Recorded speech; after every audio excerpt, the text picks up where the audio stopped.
This video is going to cover the topic of independent and dependent variables. Be sure the date and topic are at the top of your page. The essential question for this video is in algebraic relationships, what are independent and dependent variables? In this algebraic unit, we have been and will continue to work with variables. And so far, we have identified variables as letters that represent unknown numbers. And we use letters because the value of the number could change based on the situation. So for example, we could use the letter C, right, to represent the number of cats. Right? And maybe that number is 7, maybe that number is 12. We're not sure until we work through the problem. In science, you may have heard variables in another way when you're conducting experiments. And this is when you hear something known as independent and dependent variables. And these are two parts of a relationship that work together, or in two parts of an experiment that you're conducting. And these variables are seen in math as well as in science. So let's take a look at what they look like for us. We'll start with the independent variable.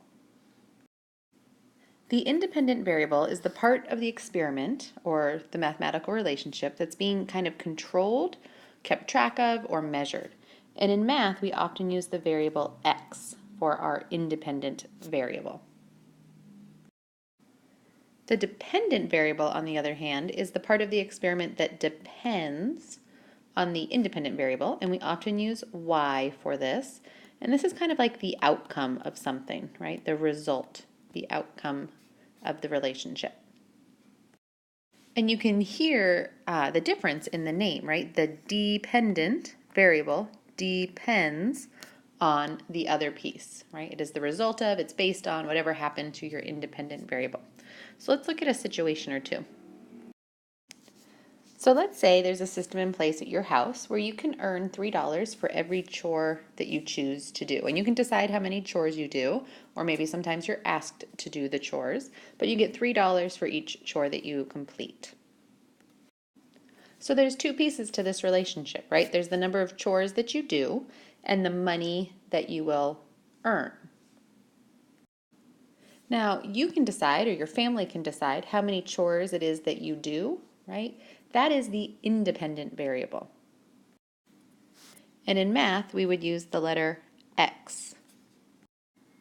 The money that you get as a result of doing the chores, therefore, is your dependent variable. And again, in math, we would use the letter y for that, right?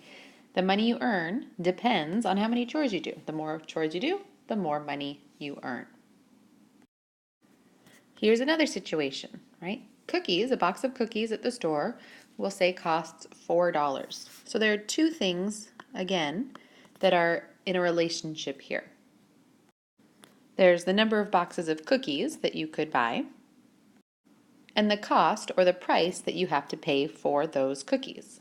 So think to yourself, which is independent and which is dependent? Take a moment, just think for a second.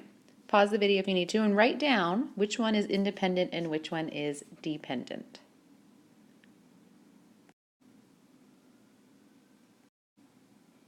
How'd you do?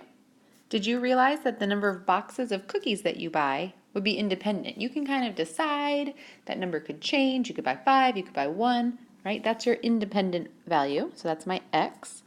And the amount that I would have to pay, or the amount that you would pay at the grocery store, y, would depend on how many cookies you purchase. Here's another example. So let's say you read for 2 hours every day that it rains, right? So there are two things, again, involved in this relationship. There is your reading time, and then there's also the number of days of rain. So of course the question here is which is independent and which is our dependent variable.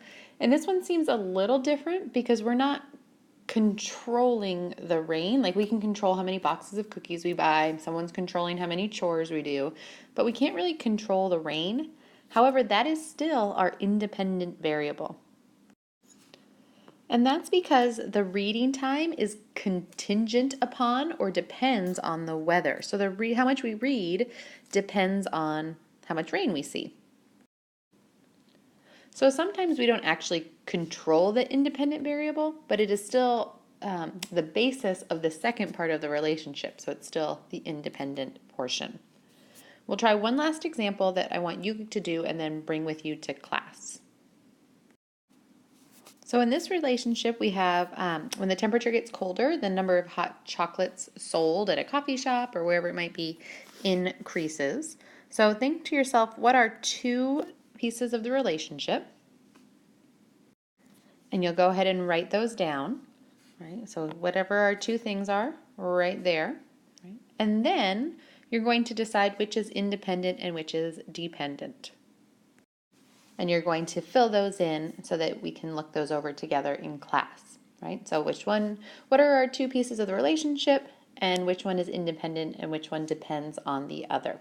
So record what you think, bring it to class, and remember the essential question for the video was, what are independent and dependent variables in these algebraic relationships? And we've seen that the dependent variable is just what it sounds like. It depends on the other. So be sure to bring your answer here and your notes to class as well as any other questions you might have.